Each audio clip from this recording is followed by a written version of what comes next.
जैसा मैंने कहा, एक योद्धा हूँ और स्ट्रांग होऊंगा और लड़ाई के लिए तैयार रहूंगा। अरे आपके करेक्टर पे सवाल उठा दिया कि समीर वानखेड़े ठीक है, रिश्वत मांग रहे थे 25 करोड़ रुपए। आर्यन खान को गिरफ्तार आपने ही किया था एनसीबी में रहते हुए, शाहरुख खान के बेटे को। तो क्या लगता है कि उस वजह से भी आपको टारगेट किया गया क्या? 15-20 लाख के कौन से शर्ट आते हैं? और दूसरी बात है, क्या फटे हुए कपड़े पहन के ड्रामा करूं? बैट्स ऑफ बॉलीवुड में आपसे मिलता जुलता एक करेक्टर दिखाया गया है और उसमें दिखाया गया है कि एक ऑफिसर है जो सिर्फ बॉलीवुड सेलिब्रिटीज को टारगेट करता है। एक और फिल्म आई थी जवान, हमारे आर्मी के बारे में। जवान एक फिल्म आई थी, अच्छा, पता नहीं मुझे। किंग खान, शाहरुख खान। किंग वगैरह हमारे राष्ट्र में कोई होता नहीं है आज के टाइम पे। तो लोग कहते हैं आप हेडलाइन के चक्कर में जहां जाते हैं बॉलीवुड वालों को ही शिकंजे में लगते हैं। पहले नारकोटिक्स कंट्रोल ब्यूरो में पकड़ा। हेडलाइन मैं नहीं चलाता, ये मीडिया चलाती है। मैं मीडिया का कोई मीडिया ओनर भी नहीं हूँ, कोई न्यूज चैनल का ओनर भी नहीं है। मेरे हेडलाइन तो हाथ आप में दे नहीं देते हो ना, हेडलाइन तो आप दे देते हो। बताइए तो आप भी मुझे बताइए, 10-15 ग्राम के कैप्सूल में कोकेन या फिर हेरोइन जैसे ड्रग्स डाल के उसे कंज्यूम करते हैं। ऐसे 100 कैप्सूल्स हमने रिकवर किए हैं पेट से। उसके भाई के ऊपर भी एक्शन लिया गया था उस केस में। दाऊद इब्राहिम के भाई इकबाल कासकर आपने गिरफ्तार किया। This was very surprising. Basically मेरे एनसीबी ऑफिस से ही 4 किलोमीटर दूर, 4 या 5 किलोमीटर दूर ये होता होगा। कितने सेलिब्रिटीज पर शिकंजा कसा एनसीबी में रहते हुए? अरविंद भाई देखिए, काउंट तो ऐसा कर नहीं सकता मैं। एक सवाल मेरा, ये जाकिर नाइक पे आपने मनी लॉन्ड्रिंग का केस दर्ज किया था क्या? 12 तारीख को सुनवाई होगी, यानी लड़ाई आर्यन खान बनाम समीर वानखेड़े जो 2-3 सालों से चल रही है, वो अभी भी जारी है।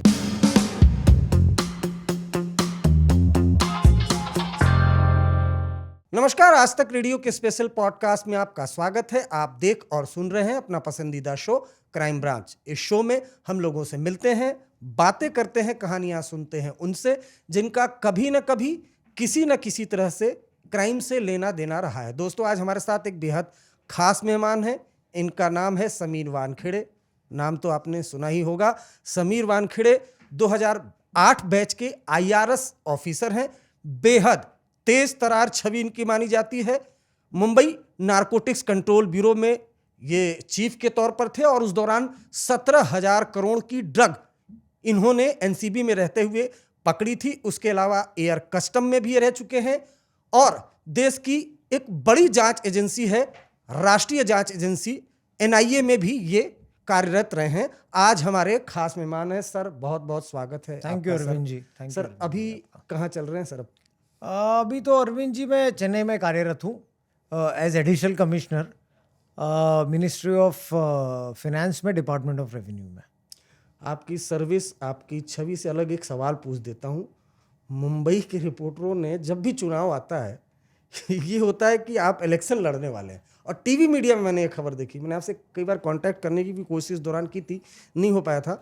ये क्या है सर, क्यों आपका बार बार इलेक्शन लड़ने का चल जाता है? ये अरविंद जी, मीडिया का धन्यवाद देना चाहूँगा कि जो टिप्पणी होती है, अटकलें होती है, इस तरह सक्षम समझते हैं कि चुनाव लड़ सकता है, तो धन्यवाद देना चाहूँगा। लेकिन ऐसी कोई अभी फ़िलहाल मंशा नहीं है। भारत सरकार का एक अधिकारी हूँ, छोटा सा एक अधिकारी हूँ और ड्यूटी जस्ट करना चाहता हूँ बस, and just doing the job. अभी ऐसी कोई फ़िलहाल मंशा नहीं है। मनसा नहीं है, लेकिन ये उठता क्यों? क्यों लोगों के बीच आप मुंबई में देखे जाते हैं, लोकप्रिय हैं लोगों के बीच, या कभी भविष्य में मनसा है इलेक्शन लड़ने की, अरविंद जी, चुनाव लड़ने की? दिल से बताइए। मैं कभी कोई लोकप्रिय लोगों के बीच में ऐसा नहीं होता हूँ, लेकिन सिर्फ हाँ, सैटरडे संडे जब भी मुंबई में मेरा परिवार रहता है, उनको शिफ्ट नहीं किया चेन्नई में ड्यू टू सिक्योरिटी कंसर्न्स। तो जब भी उनसे मिलने आता हूँ सैटरडे संडे या फिर वीकली ऑफ, तभी लोगों के बीच में जाने की कोशिश करता हूँ नशा मुक्ति के संदर्भ में। नशा मुक्ति अभियान का एक पार्ट हूँ एंड झुग्गी झोपड़ियों में, फिर रिहायशी इलाकों में, रेसिडेंट्स एसोसिएशंस, कॉलेजेस में जाता हूँ। हर हफ्ते एक डिस्ट्रिक्ट टारगेट करता हूँ महाराष्ट्र का, जहाँ पर नशा मुक्ति की बातें करूँ, तो लोगों के बीच में रहता हूँ वीकेंड्स में। आपने अभी सिक्योरिटी की बात की, क्या सिक्योरिटी है का थ्रेट है, जैसे फैमिली की बात? देखिए, मेरे कार्यकाल में जो एक्शंस, लीगली एक्शंस हम लोग जब लेते हैं, तो उस समय आप तो सक्षम होते हो इस चीज़ को डील करने के लिए, लेकिन दुर्भाग्यपूर्ण कभी कभी क्या हो जाता है कि आपके फैमिली को भी उसका ब्रंट झेलना पड़ता है, फैमिली को भी उस चीज़ को फेस करना पड़ता है। तो कभी कभी कुछ कायर व्यक्ति होते हैं जो पाकिस्तान में, यूएई में या फिर बांग्लादेश में बैठ के औरतों को धमकियां देते हैं। तो मेरे घर की महिलाओं को इस प्रकार की धमकियां रेगुलरली मिलती थी।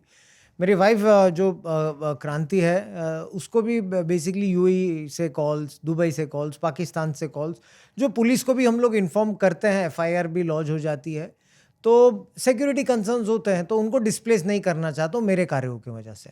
अच्छा, एक ऑफिसर को जैसे वो काम करता है, जैसे आप काम करते हैं, आपके काम काफ़ी बड़े होते हैं, और मुंबई में ड्रग्स का कार्टेल, एनसीबी में रहे, ड्रग्स का सिंडिकेट बस्ट करना, तो एक तो वो टफ होता है।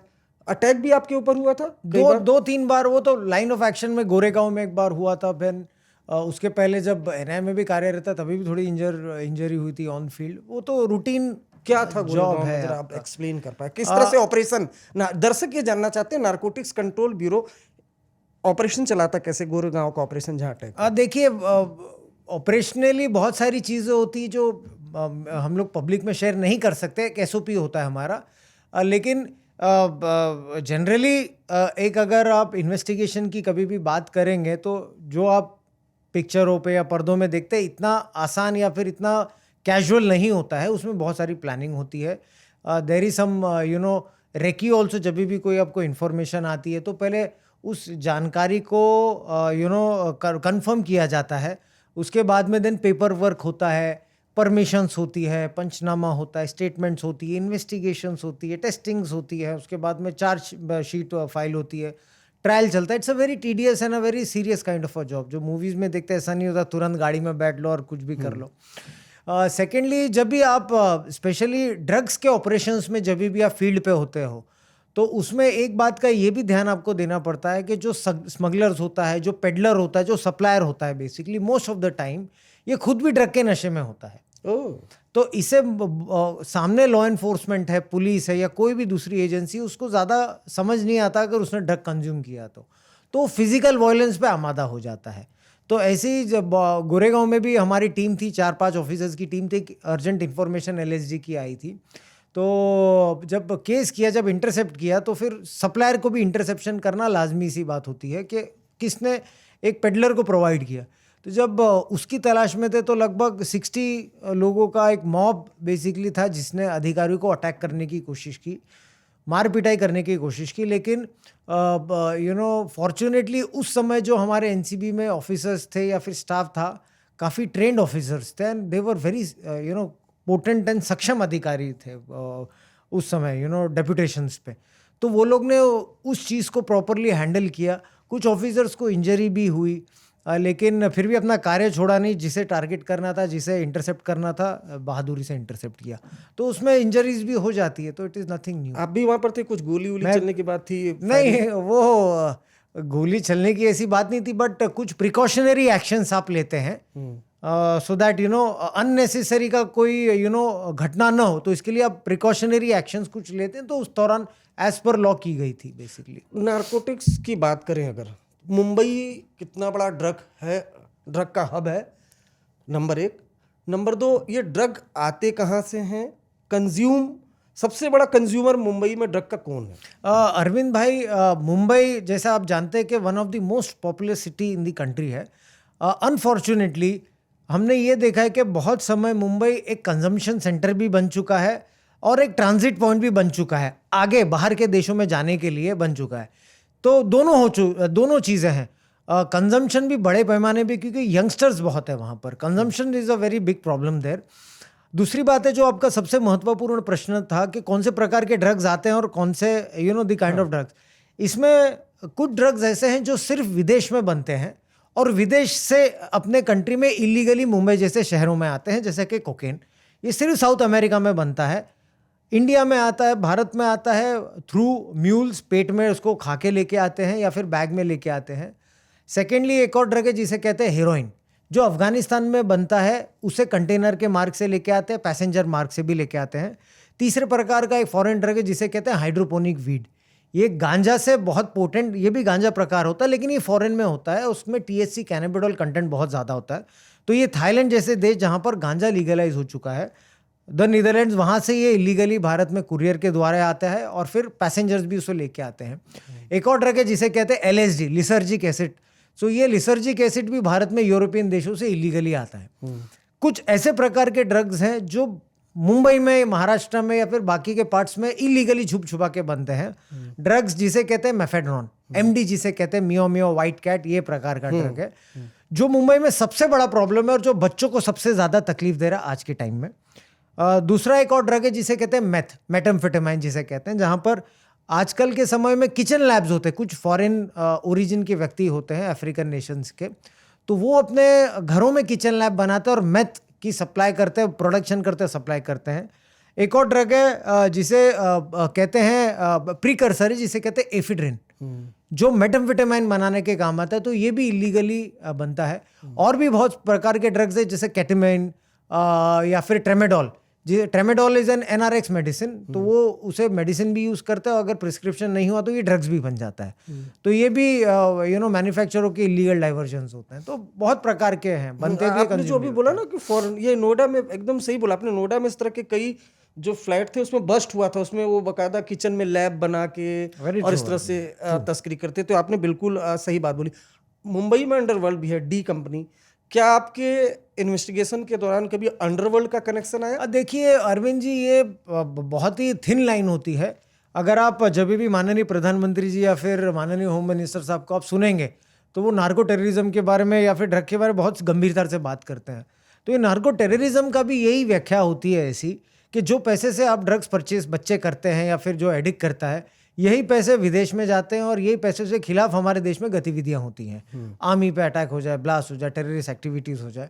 So it is a very difficult thing. Secondly, ये जो अंडरवर्ल्ड होता है, कुछ मुंबई में भी मुझे याद है कि हमने एक केस में एक आरोपी इकबाल कास्कर, दाऊद इब्राहिम का भाई, हाँ, उसके ऊपर भी हमने केस में कार्रवाई की थी, उसके लोगों के ऊपर भी कार्रवाई की थी। जम्मू कश्मीर से चरस मुंबई में आके एक बेसिकली रिलीजियस प्लेस में डिस्ट्रीब्यूशन करने का एक केस था। वो 30 किलो पकड़ा था हमने। तो उस केस में ये जो गैंगस्टर का आपने नाम लिया, तो उसके कुछ लोग थे, इसके भाई के ऊपर भी एक्शन लिया गया था उस केस में। दाऊद इब्राहिम के भाई इकबाल कास्कर को आपने गिरफ्तार किया? We had taken legal action on that case, I remember that. काफ़ी अच्छा केस था वो। और भी कई ऐसे मुंबई के बड़े केस आपने किए जिसमें कई बड़ी बड़ी फैक्ट्रियाँ, कुछ में लेडी डॉन्स चला रही थी, कोई ऐसा केस जो बहुत हाई प्रोफाइल रहा, आपको याद आ रहा? एक डोंगरी में हमने एक फैक्ट्री बस्ट की थी जहाँ पर 12 किलो ड्रग्स हमको एफिड्रिन या एंड मेफेड्रॉन हमको मिला था। बहुत बड़े अमाउंट में कैश भी 2.5 करोड़ रुपए मिले थे, जो उसका एक दिन का इनकम था। उसके बाद में हमको वेपन्स भी मिले थे उस केस में, बहुत अरेस्ट भी हुए थे। तो सरप्राइजिंग बात ये थी कि हार्ट ऑफ द सिटी, रिहायशी इलाके में heart of the city drug manufacturing हो रहा था। तो आपके नेबरहुड में this was very surprising. Basically मेरे एनसीबी ऑफिस से ही 4 किलोमीटर दूर, 4 या 5 किलोमीटर दूर ये होता होगा। तो एक हमको ऐसा जनरली लगता है कि शहर के बाहर या फिर कोई इंडस्ट्रियल एरिया में फिर छुप छुपा के इट वाज गोइंग धड़ल्ले से वो काम कर रहा था बेसिकली। तो वो एक केस याद है। दूसरा एक और केस एक महिला का याद था कि जिसके एक महिला थी, वेरी यंग लेडी, जो बाकी के भी महिलाओं को साथ में लेके जाके डिस्कोज में, नाइट क्लब्स में जो कस्टमर्स होते हैं, जो गलेबल पीपल होते हैं, उनको पहले ड्रग्स सप्लाई करे और उसके बाद में एक नफेरियस देह व्यापार का भी एक नफेरियस एक्टिविटी करते थे वो लोग। सो उस टाइम हमको ये भी पता चला कि जो मेफेड्रॉन ड्रग्स होता है, जो एमडी होता है, उसे कुछ व्यक्ति एज एन एफ्रोसीडियाक भी यूज़ करते थे बहुत गलत प्रमाण में, बेसिकली एज अ बहुत ही गंदा नटोरियस कंकोशन था बेसिकली, कि आप इनको ड्रग्स भी दो एंड आफ्टर दैट जो उल्टी सीधी हरकतें करनी है तो वो भी करते थे। तो उस प्रकार से फर्स्ट टाइम हमको पता चला कि ये ड्रग्स का प्रोस्टिट्यूशन से भी कहीं ना कहीं लिंक बन रहा था उस समय। तो yes, it is a very dangerous kind of profession and action भी लिया गया उस गैंग पे। डोंगरी तो दाऊद इब्राहिम का अड्डा है ना, मतलब माना जाता था। हाँ हाँ हाँ। मुंबई में बड़े पैमाने पर सेलिब्रिटीज़ हैं। आपने नारकोटिक्स कंट्रोल ब्यूरो में आप थे, तो आपने कई सेलिब्रिटीज़ भी अरेस्ट किए थे, टीवी एक्टर, एक्ट्रेस और ये वगैरह। सेलिब्रिटीज़ के बीच भी ड्रग्स कंज्यूम करते हैं? अरविंद जी, इसमें जनरलाइज नहीं कर सकते हम लोग, क्योंकि ये बहुत गहरा यूनिवर्सल प्रॉब्लम है। इसमें ये नहीं कह सकते कि फलाना इंडस्ट्री हो या ये हो। कॉलेजेस में भी अवेलेबल है, कॉरपोरेट में भी कुछ केसेस हैं, जो कोई भी XYZ इंडस्ट्रीज में भी केसेस जनरलाइज है। हम लोग उसे टारगेट नहीं कर सकते एक समुदाय या फिर एक प्रोफेशन को। सेकेंडली, लेकिन हाँ, ये बात ज़रूर है कि जो प्रचलन है, जो high end of the society है, जहाँ पर रेव पार्टीज होती हैं जहाँ पर high class of the society है, तो यहाँ पर एक बहुत कॉमन फैड देखा गया था basically, consumption of hydroponic wheat, consumption of cocaine. दूसरी प्रकार से अगर ये भी देखेंगे कि lowest end of the society, slum में भी इसका काफ़ी ज़्यादा प्रचार है। बहुत सारे अलग ड्रग्स है, जैसा कि बटन जिसे कहते हैं, जिसे नाइट्रा टैबलेट्स वगैरह कहते हैं, जो डुअल यूज टैबलेट्स होते, तो उसका भी बहुत बच्चे प्रचार कंजम्पशन करते थे वहाँ पर, क्योंकि बहुत चीप 25 रुपये में एक टैबलेट आती थी। कौन सा टैबलेट है? नाइट्रा जिसे कहते हैं, बटन उसे कहते हैं, उसका कोड नाम बटन है, लेकिन उस मेडिसिन को नाइट्राजेपाम बेसिकली कहते हैं, एटिजोलाम कहते हैं, अलग अलग डुअल एंड, जो प्रिस्क्रिप्शन दे के आपको मेडिकल स्टोर में भी मिल जाएगा, एनआरएक्स जिसे कहते हैं। अगर प्रिस्क्रिप्शन ना हो तो ये एनडीपीएस में भी आ जाता है। सिमिलरली स्लम्स में एक और बहुत बड़ा ज़्यादा इशू बच्चों के खासतर है कि कफ सिरप्स, जो कफ सिरप्स होते हैं ये भी अगेन एनआरएक्स होते हैं। इसका भी प्रिस्क्रिप्शन होगा तभी आपको मिलता है, लेकिन अनफॉर्चुनेटली बहुत इजीली अवेलेबल हो जाता है। इधर बीच कफ सिरप इसमें ओपीएम वगैरह होता है, तो इसमें भी बच्चों को बहुत ज़्यादा एडिक्शन हो जाता है ये चीज़। लेकिन आपने कितने सेलिब्रिटीज, एक तो कॉमेडियन थी, उनके घर पर आपने रेड की थी, कॉमेडियन को भी गिरफ्तार किया था, कितने सेलिब्रिटीज पर शिकंजा कसा एनसीबी में रहते हुए? अरविंद भाई देखिए, काउंट तो ऐसा कर नहीं सकता फिर मैं, भी सर आप बताएं, एंड इट इज़ आपका रूटीन जॉब है ये। एंड सेकेंडली मेरे लिए पर्सनली व्यक्तिगत अगर देखा जाएगा, मैं ना कोई ये वर्ड को भी मानता नहीं हूँ, मैं सिर्फ संविधान को मानता हूँ, और जहाँ पर पोस्टिंग मेरी होती है, जहाँ पर कार्यरत होता हूँ, उस लॉस को और बुक को इम्प्लीमेंट करता हूँ, तो मेरे लिए कोई फेस नहीं होता, मेरे लिए सिर्फ क्राइम होता है। लेकिन फिर भी दर्शकों के लिए तो है, सेलिब्रिटीज पकड़े थे आपने कई। जैसा मैंने पहले भी कहा है कि ये सब कोई नंबर रखने वाली बात नहीं होता, आप रूटीन काम करते हैं। लेकिन फिर भी जब लोग क्रिटिसाइज करते हैं, बहुत सारे लोग ये भी क्रिटिसाइज करते हैं, अरे ये तो सिर्फ सेलिब्रिटीज़ को पकड़ता है and all those kind of things, तो मेरा उनका यही जवाब देना होगा कि छोड़ दिया जाए अगर किसने लॉ ब्रेक किया है। Am I expected to leave them? कि नाम, शोहरत और फेम देके ऐसा नहीं हो सकता। क्राइम होता है, इलीगल एक्टिविटी इलीगल एक्टिविटी। तो इसी सेलिब्रिटीज पे अब आते हैं कि चूंकि नारकोटिक्स कंट्रोल ब्यूरो में आपका बहुत अच्छा काम रहा, 17,000 करोड़ से जाके ज़्यादा ड्रग की रिकवरी आपने करी, दाऊद इब्राहिम के भाई को आपने गिरफ्तार किया, इकबाल कास्कर को ड्रग के केस में। लेकिन अब ऐसा क्या हुआ कि आपको विलन बनाने की कोशिश की गई? आपने बैट्स ऑफ बॉलीवुड देखी क्या, कैसी लगी? मेरे पास में अरविंद भाई टाइम ये सब चीज़ों का होता नहीं है। राष्ट्रीय सेवा करने का ड्यूटी करता हूँ मैं सैलरीड एम्प्लॉयड हूँ, राष्ट्र प्रेम है, तो इसके लिए अपना ड्यूटी करता हूँ, तो ये सब एक्स्ट्रा करिकुलर एक्टिविटीज़ के लिए टाइम नहीं है मेरे पास में। लेकिन आपने तो कोर्ट का रुख किया बैट्स ऑफ बॉलीवुड के लिए। मुझे कुछ व्यक्तियों ने, मेरे जो डिपार्टमेंटल सीनियर्स वगैरह थे, कुछ डिपार्टमेंट के मित्र वगैरह थे, तो उन्होंने जस्ट पॉइंट आउट किया था कि ये सब चीज़ें हैं। सत्यमेव जयते का भी अवमानना की बातें उसमें हुई थी, कुछ मिडिल फिंगर बताने की भी बातचीत थी, जो मुझे गवारा नहीं हुआ उस चीज़ का। मुझे लगा कि मुझे न्यायालय अप्रोच करना चाहिए, because I would not never like to take such things lightly. तो कानूनी रुख अप्लाई है इस चीज़ में। दूसरी बात ये भी ऐसा लगता है कि लॉ इन्फोर्समेंट है, कोई अधिकारी है, it is not only about Sameer Wankhede, team एक होती है आपके साथ में, जो आपके लोग काम करते हैं। तो लोगों ने राष्ट्र के लिए अपना खून दिया है, ड्यूटी की है, लोग मेरे से बहुत ज़्यादा इंजर्ड हो चुके हैं in the line of duty, तो उनकी भी अवमानना मैं टॉलरेट नहीं करूँगा। तो अगर आप पुलिस, लॉ इन्फोर्समेंट को अगर हंसी मजाक का पात्र बनाना चाहते हैं, तो आप आपके लोगों के साथ कीजिए, आपके परिवार के साथ कीजिए, आपके प्रोफेशनल लोगों के साथ कीजिए। Don't make fun at our expense. अगर आप ऐसा करेंगे तो फिर you will get back what you do.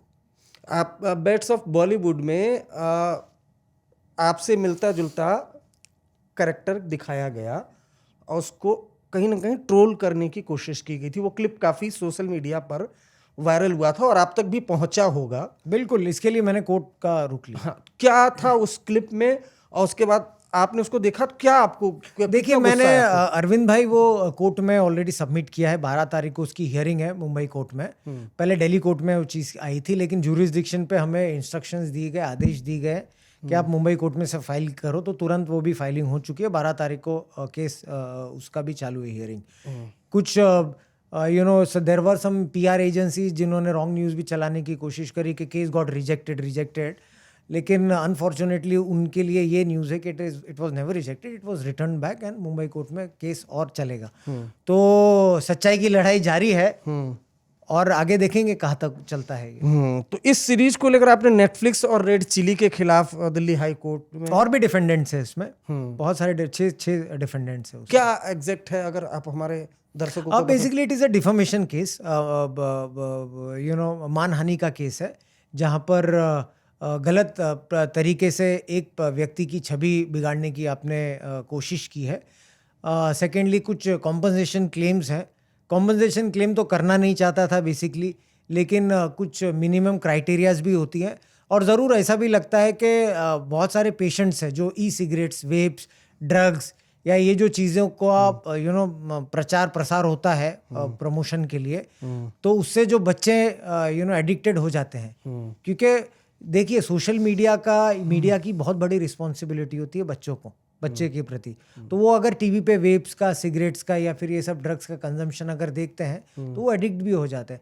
तो सिर्फ इतनी छोटी सी डिमांड है कि 2 करोड़ का क्लेम किया है, जो कि टाटा कैंसर हॉस्पिटल में देने की मंशा रखता हूँ उस चेक को।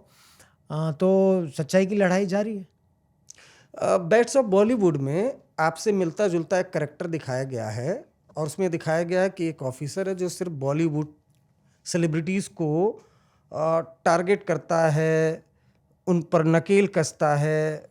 इस पर आपका क्या रिएक्शन? नहीं, उसका पहले ही रिएक्शन है कि अगर कोई वीआईपी तो छोड़ दिया जाए क्या, उसको छोड़ दूँ, आग मूंद लूँ एंड क्राइम होने दूँ। तो फिर मैं यूनिफॉर्म पहनने का वर्दी नहीं हूँ बेसिकली। राष्ट्र चिन्ह पहनते कंधे पे हम लोग। तो फिर अगर पक्षपात करने लगा, चेहरा देख के डरने लगा, पक्षपात करने लगा, तो फिर क्या फ़ायदा यूनिफॉर्म पहनने का। रही बात दूसरी, मेरे करियर में जितना मुझे रफली पता है, क्योंकि हम लोग हमारे अप्रेजल्स भरते हैं, तो इस प्रकार से इतना पता, लगभग 3,500 केसेस किया मेरे करियर में। उसमें से ये कितने जो सो कॉल्ड फेस वैल्यू वाले हैं, whatever you are naming them, कितने होंगे? 150 होंगे। But what about 3,400 other people? उसके बारे में कोई बात नहीं करता क्योंकि उनका फेस वैल्यू नहीं है। और अगर मीडिया उससे ज़्यादा जो अगर नोन फेस है उसका मीडिया चलाती, तो आई am not responsible for that.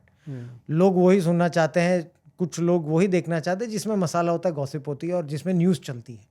बाकी के लोगों के बारे में मेरा काम भी नहीं है। मेरा सिर्फ राष्ट्र के प्रति काम है, मेरा काम मैं कर रहा हूँ। और मुझे कोई ढिंडोरा लेके पीटना भी नहीं हो चीज़ का कि मैं ये केस कर रहा हूँ, वो केस कर रहा हूँ। So it doesn't matter me basically. मेरा मुझे सिर्फ 2 जनों को जवाब देना है, एक संविधान को जवाब देना और मुझे मेरी माता को जवाब देना है। बाकी का मुझे I am not answerable to such kind of criticisms. नहीं, मैं ये देख रहा हूँ। अच्छा, बैट्स ऑफ बॉलीवुड बनाई है आर्यन खान ने। आर्यन खान को गिरफ्तार आपने ही किया था एनसीबी में रहते हुए, शाहरुख खान के बेटे को। तो क्या लगता है कि उस वजह से भी आपको टारगेट किया गया? देखिए, आपका अगेन जो पॉडकास्ट है वो काफ़ी सीरियस टॉपिक है। मुझे ऐसा नॉन सीरियस टॉपिक्स पे बात नहीं करना, नॉन सीरियस लोगों पे भी बात नहीं करना। आप जरा इंपॉर्टेंट ड्रग्स के बारे में बात कर रहे हैं तो लेट अस टॉक ऑन। नहीं, आप नहीं आर्यन खान का नाम लेंगे, लेकिन ये मैटर तो सीरियस, एक ऑफिसर से जुड़ा, तभी आप हाई कोर्ट गए। हाँ, तो मुंबई कोर्ट गए। तो माननीय न्यायालय के सामने let the honourable court decide about it. लड़ेंगे उस चीज़ के लिए। मैं देख रहा हूँ कि आपको, अब जो आपने सिक्योरिटी की भी बात की, जो आपकी वाइफ है क्रांति, उसकी लेकर आपको क्या लगता है कि ये जो आर्यन खान वाला केस हुआ, उसके बाद कई जगह आप हीरो नज़र आते हैं, कई जगह आपको विलन नज़र आते हैं, और जैसे ही सोशल मीडिया पे समीर वानखेड़े का नाम आता है, तुरंत उस पर एक्शन शुरू हो जाता है, सोशल मीडिया पे ट्रेंडिंग टॉपिक हो जाता है। ये रियलाइज़ किया? जो अदर पार्ट आपने जो कहा है विलन वो तो पता नहीं मुझे, लेकिन जो अदर पार्ट है, जो नॉर्मल जनता है, जो हमारे जैसे मिडिल क्लास लोग हैं, हमारे जैसे नॉर्मल लोग हैं, तो जब भी नशा मुक्ति कार्यक्रम में या फिर उनके बीच जाता हूँ तो उनको धन्यवाद देना चाहता हूँ, उनके प्रेम के लिए, उनका सम्मान के लिए। और उनको ये भी कहना चाहता हूँ कि जितनी हिम्मत है उतनी कोशिश करूँगा भारत को नशा मुक्त बनाने के लिए और उनका ट्रस्ट को कायम रखने के लिए। बाकी के लोगों पे तो कोई टिप्पणी नहीं दे सकता, सिर्फ उनको यही कह सकता हूँ कि all the best in their lifes. आपको भी टारगेट किया वाइफ, इस केस के चक्कर में आपने काफी झेला है, मैंने देखा। किस तरह से, वो अगर बता पाए? देखिए, झेला, ये सब जो शब्द होते हैं कमजोरों के शब्द होते हैं। झेला या फिर target, I don't believe in that. मैं लड़ाई करना जानता हूँ, एक योद्धा हूँ, मन से भी योद्धा हूँ, कार्य से भी योद्धा हूँ। सिर्फ लड़ना जानता हूँ और बाकी के लीगली जितनी भी कानूनी लड़ाई वो करूँगा, हर स्वरूप में करूँगा। तो ये सब टारगेट वगैरह, सक्षम हूँ। महाकाल ने, महादेव ने 2 हाथ दिए हैं, मजबूत कंधे दिए हैं। सक्षम हूँ अपने फैमिली को प्रोटेक्ट करने के लिए, सक्षम हूँ अपने आत्मसम्मान की लड़ाई लड़ने के लिए। घर में कोई बात नहीं होती कि बस करो? घर में ना, घर में तो यही बात होती है कि लड़, डंके की चोट पे लड़ और जोर से लड़ और हारना नहीं, ये बात होती है। अच्छा, बेट्स ऑफ बॉलीवुड पे जब ये अच्छा क्लिप वायरल, आपको कॉल आते थे ईमानदारी से? नहीं, कॉल तभी माने ने न्यायालय का रुख लिया ना, इसी वजह से। जब बताया गया कि देखिए ये जो चीजें हैं, तो क्या चीजें थी बताइए ना। देखिए ये तो पॉडकास्ट आप भी जानते हैं, नहीं, वो तो आपने भी देखा है। मैंने वो सीरीज भी basically what ever it is that मैंने देखा नहीं है। जो मैंने भी नहीं देखा उस क्लिप, लेकिन देखा है कुछ 1 मिनट 30 सेकंड का there is some clip regarding that. उसमें जैसा आपने बताया कि कुछ एक अधिकारी है, कुछ टीम है, something like that is happening and he is targeting few people और समथिंग लाइक दैट। तो उसी चीज को I did not find it in better humour, तो इसके लिए मैंने फिर I approach Delhi high court. Okay, और अब मुंबई हाई कोर्ट भी गए? मुंबई कोर्ट में भी केस लाइव है, 12th को फर्स्ट हियरिंग। हाँ, आपको बताऊं कि जो समीर वानखेड़े हैं वो बेट्स ऑफ बॉलीवुड को लेकर पहले दिल्ली हाई कोर्ट गए। दिल्ली हाई कोर्ट ने इनकी याचिका रिजेक्ट नहीं की है। उन्होंने, दिल्ली हाई कोर्ट ने कहा है कि जो कंसर्न कोर्ट है उस कंसर्न कोर्ट में जाइए। तो अब समीर मुंबई कोर्ट में गए हैं। 12 तारीख को सुनवाई होगी। यानी लड़ाई आर्यन खान बनाम समीर वानखेड़े जो 2-3 सालों से चल रही है, वो अभी भी जारी है। जब आर्यन खान को गिरफ्तार किया था उसके बाद से अभी भी जारी, हम ये कह सकते हैं। एक और फिल्म आई थी जवान। अच्छा, कौन? हमारे आर्मी के बारे में?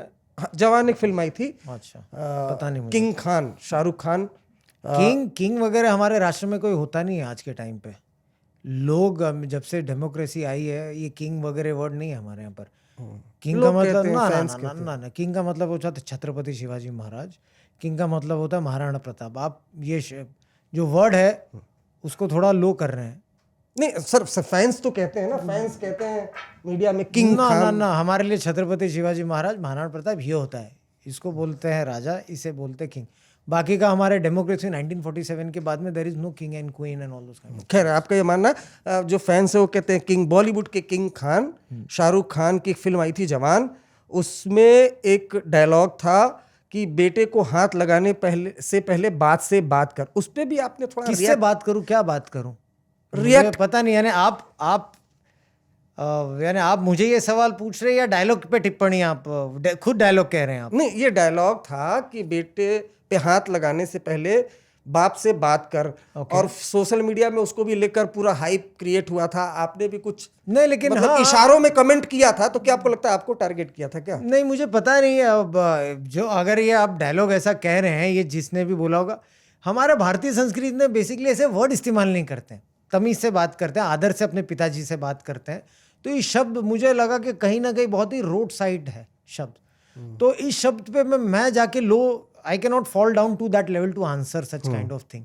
तो मैंने इसमें टिप्पणी कोई देना इंपॉर्टेंट नहीं समझा। मैं वो लेवल पे नीचे नहीं जाना चाहता हूँ। मेरा एक एक सरकारी अधिकारी हूँ, तो उस कोड ऑफ कंडक्ट में रहने चाहिए। I don't want to fall down to use such kind of Romeo language and road side language.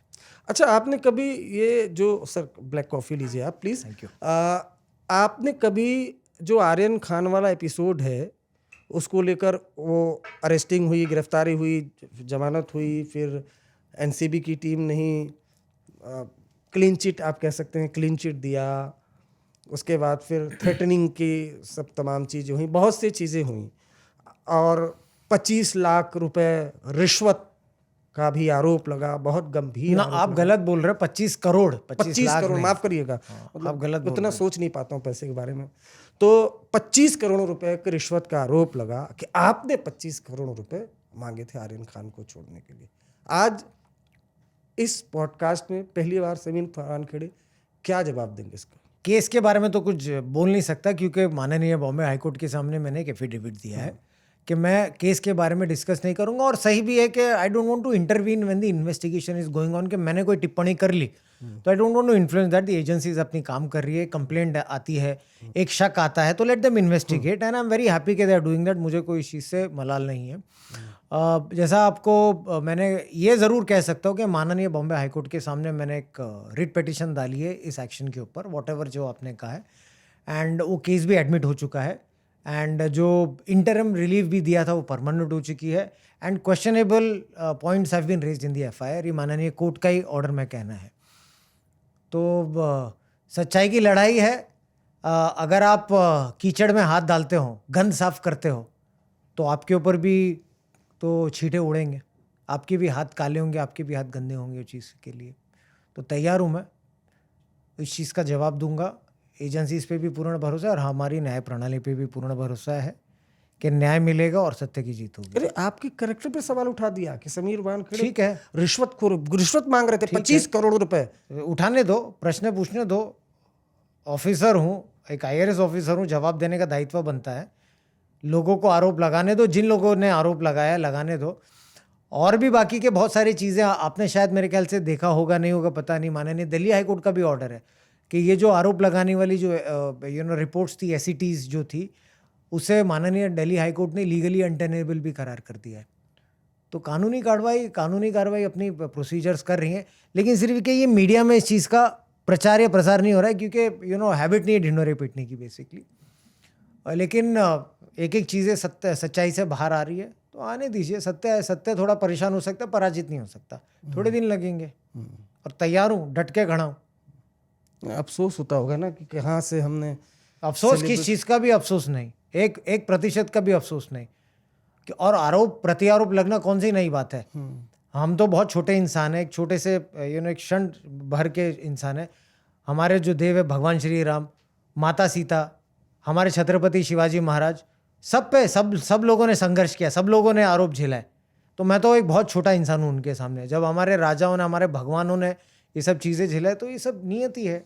आपको झेलना है सिर्फ, एंड आपको डट के लड़ना है, ये मैं मानता हूँ।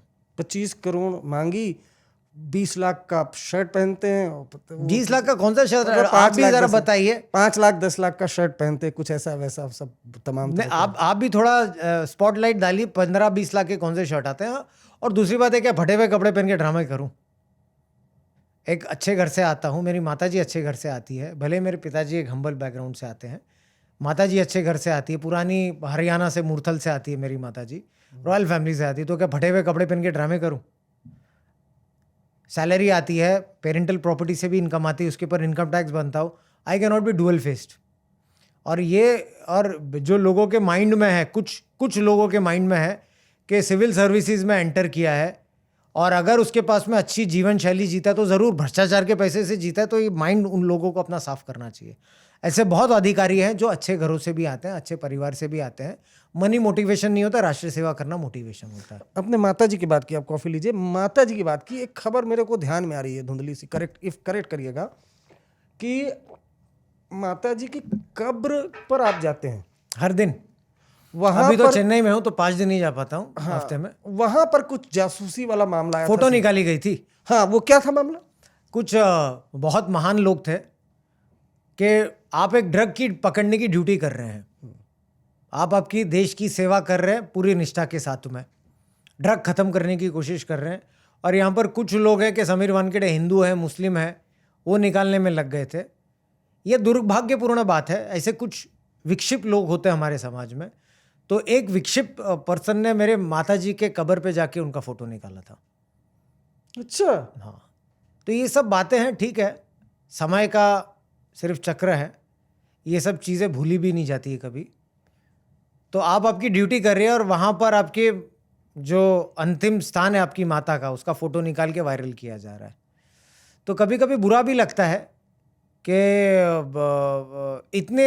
इतने गंदी हरकतें लोगों को नहीं करना चाहिए थी, लेकिन जब किया है तो फिर उसका जवाब देंगे ठीक से। मैंने देखा था कि ये जो आर्यन खान वाला केस हुआ था, उसके बाद आपका एक एनसीपी लीडर थे, उनसे भी काफी मुकाबला जोरदार हुआ था, कोर्ट कचहरी तक। कहाँ है वो अभी?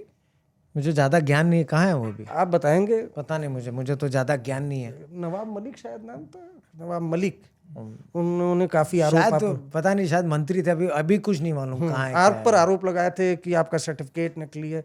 हाँ, सर्टिफिकेट नकली, और अभी भी सर्विस में बैठा हूँ। सर्टिफिकेट नकली होता तो आदमी जेल में पहुंच जाता है, पहली बात। एंड क्या हुआ उस आरोप का? 2 FIR बाद में उन्होंने झेल लिया SC/ST एट्रोसिटी एक्ट का।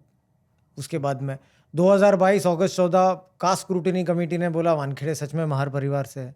क्या हुआ उस आरोप का? कुछ लोगों को मुंह की खानी पड़ी, लेकिन 6-7 महीना मुझे ही प्रूफ करना पड़ा ना कि भाई मैं तो इनोसेंट हूँ। लेकिन ठीक है, ये चैलेंज के तौर पे लिया है, महाकाल के आशीर्वाद से जीतते आया हूँ, आगे भी जीतूंगा। मैं देख रहा हूँ उसके बाद से, मैंने खुद भी मुंबई में था कवरेज, आप एकदम सेंटर में थे और ताबड़तोड़ अटैक हो रहे थे। वो झुकेगा नहीं वाला हिसाब किताब है क्या सर आपका, कि झुकेगा नहीं? एनीवेज, तो अब चलते हैं एयर कस्टम पर। आपने कई वहाँ पर भी बॉलीवुड वो सेलिब्रिटीज पर हाथ लगा दिया था, मुझे रोका था। मुझे अरविंद भाई, यही आप ही मेरे सवाल का जवाब दो कि अगर कोई भी व्यक्ति जो समाज में प्रतिष्ठित हो या बड़ा व्यक्ति हो, अगर उसने उल्लंघन कुछ कानून का किया है, तो मेरे से क्या एक्सपेक्टेशन है? मेरे से ये एक्सपेक्टेशन है कि उसको एक स्पेशल ट्रीटमेंट दिया जाए। मैं नहीं कर सकता ये, या कोई भी इनफैक्ट अधिकारी नहीं कर सकता ऐसा, जो संविधान को मानता है, जो कायदे कानून को मानता है। एयरपोर्ट से बच्चे आते हैं, एयरपोर्ट से महिलाएं आती है, एयरपोर्ट पे वृद्ध लोग आते हैं, एयरपोर्ट पे वो लोग आते हैं जो अपने वाइफ से, अपने माता पिता से रेगिस्तान में, मिडल ईस्ट में 3 साल मेहनत करके एक सोने की गोल्ड चेन लेके आते हैं, गरीब परिवार से आते हैं। तो मेरा ये काम है कि उनको लाइन में लगा और बाकी के वीआईपीज को ऐसे छोड़ दिया जाए। नहीं कर सकता ये मैं। अगर मेरा काम है वहाँ पर ड्यूटी लेना, ड्यूटी टैक्स करना, कस्टम ड्यूटी कलेक्ट करना, तो मैं इक्वली सबके ऊपर ये करूँगा। अगर किसी चेकिंग होगी तो इक्वली सब पे चेकिंग होगी। मैं इसमें पक्षपात नहीं कर सकता, वो चाहे XYZ हो या कोई भी नॉर्मल व्यक्ति हो। मुझे याद है कि मेरी सिस्टर भी उस समय इटली में रहती थी, उनके हस्बैंड और बच्चे इटली में स्टडी करते थे, हस्बैंड वहाँ पर अभी भी रहते हैं। तो मुझे याद था कि मेरी सिस्टर भी आती थी तो मैं उसके भी बैग चेक करता था। सो ये मेरे से नहीं हो सकता। ये कोई भी अधिकारी जो निष्ठा से काम करता है या फिर अपनी ड्यूटी करता है, और छोड़ नहीं सकते। आप लोगों के लिए फेस हो सकता है, जो फैन मूवमेंट होता है, जो क्रेज होता है। मुझे ना, मैं मूवीज देखता हूँ, ना ही मुझे कोई लेना देना है इन चीज़ों का, ना ही मैं उस चीज़ से एंटरटेन होता हूँ।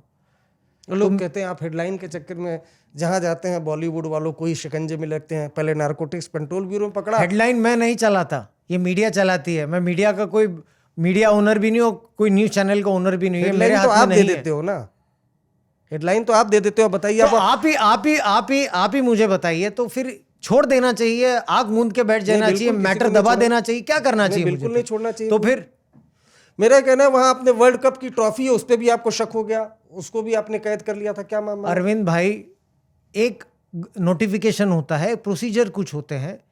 जब भी कोई सामान होता है, बैगेज रूल्स उस समय, अभी तो मैं कस्टम में कार्यरत नहीं हूं तो ज़्यादा उस पर टिप्पणी नहीं दे सकता, लेकिन उस समय जब भी बैगेज रूल्स हुआ करते थे, आपका सिर्फ बोनाफाइड बैगेज आइटम, आपकी दिनचर्या की चीज़ है, आपकी रूटीन चीज़ एक पैसेंजर को अलाउड होती थी उस समय।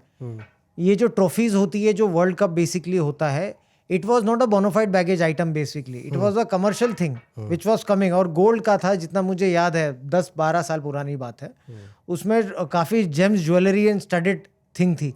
तो उसके लिए नोटिफिकेशन एग्जेम्पशन की होती है कि आप लेके जा सकते हैं। नोटिफिकेशन वॉज वर्ल्ड कप का था, नोटिफिकेशन वॉज नॉट देयर।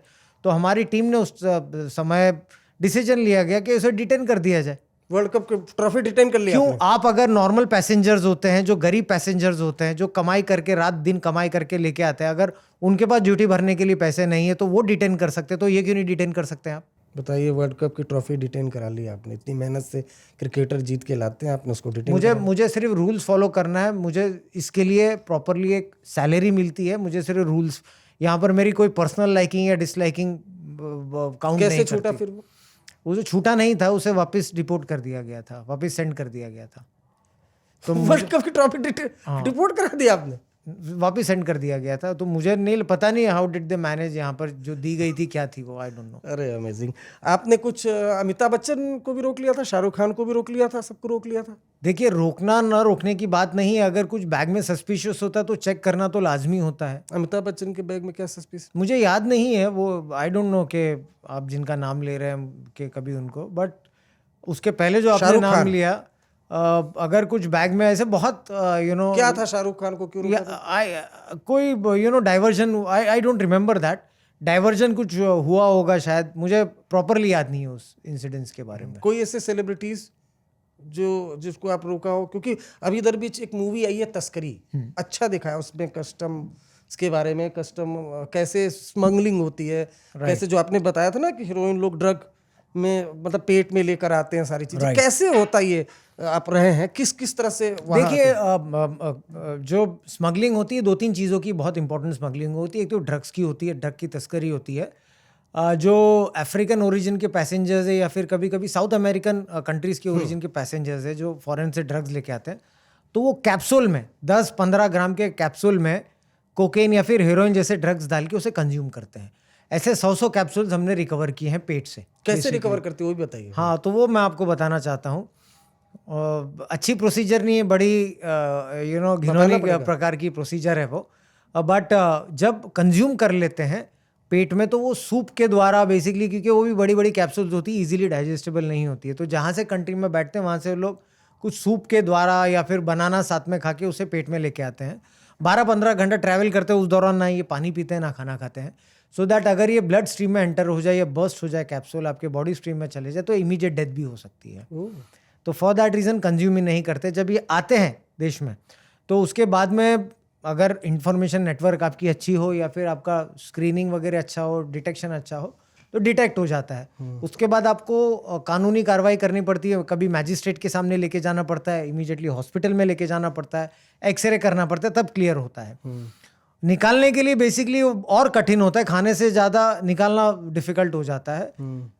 5-6 दिन की प्रोसीजर होती है जिसे पर्जिंग कहते हैं। तो आप उसे राइस खिला सकते हैं, बनाना खिला सकते हैं, उसके बाद में वो फिर आपको वॉशरूम लेके जाना पड़ता है उससे, और हर टाइम जब वो वॉशरूम में जाता है तो 2 कैप्सूल कभी निकलती है, कभी 5 निकलती है, और हर समय आपको पंचनामा बनाना पड़ता है डॉक्टर के सामने, नर्सेस के सामने, मेडिकल प्रोफेशंस के सामने, और फिर बाद में पूरा होने के बाद में आपको फिर एक फाइनल पंचनामा बनाना पड़ता है। तो आप मूवी में जो सिंघम देखते हैं, ग्लैमरस जॉब देखते हैं, इतना ग्लैमरस नहीं होता है। और मैं आपके माध्यम से ये भी कहना चाहूँगा कि जो कोकेन का, हेरोइन का कंजम्पशन करते हैं, उन्हें ये भी जानना चाहिए कि वो ड्रग्स कहाँ से निकलती है बाहर।